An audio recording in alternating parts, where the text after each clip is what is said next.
Kumusta mga idol? Please subscribe, like, comment, and share. Maraming salamat po. Again, Koshigaya Alpas versus Ryokyu Golden Kings.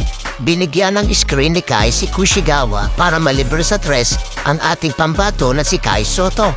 Pasok ang 3-point shot. Meron ng 5 points mga idol ang ating pambato na si Kai Soto. Ang unang 2 points ni Kai ay nanggaling sa free throw mga idol. Sinundan pa yan ng ating pambato ng pull-up jump shot 2 points. Napasaludo pa ang kakamping hapon sa tirang ito ng ating pambato na si Kai Soto. Meron ng 7 points ang ating pambato na si Kai Soto. Ang ganda ng tapal ni Kai Soto sa import ng Ryokyu Golden Kings. Talsik ang bola. Si Kai Soto pa ang nakapagbigay ng opensa. 100 dunk. Nakatingin na lang ang dalawang import.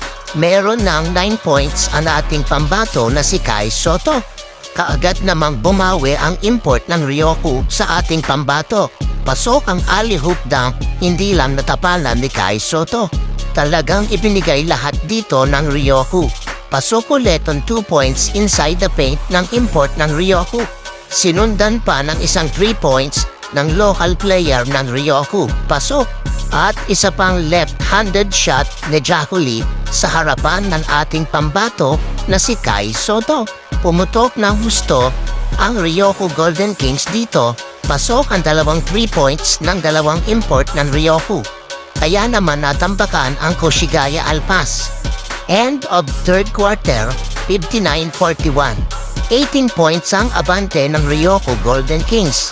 Fourth quarter, naipasok ng ating pambato na si Kai Soto ang 15-foot line pull-up jump shot. Sinundan pa ulit ng isang slam dunk ng import ng Ryokyu Golden Kings. Ang lakas ng player number 4 na ito. Meron na itong 19 points. Almost turnover na pero nakuha pa rin ng Ryokyu.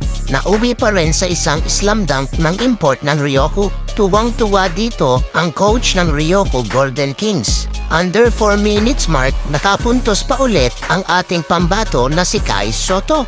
Meron ng 14 points ang ating pambato na si Kai Soto. Nasundan pa yan ng isang full-up jump shot sa 15-foot line. Pasok ang tira ng ating pambato na si Kai Soto. Sa huli, panalo pa rin ang Ryokyu Golden Kings kontra sa Koshigaya Alpas sa final score na 84-59. Gumawa ang ating pambato na si Kai Soto ng 16 points at 14 rebounds, double-double.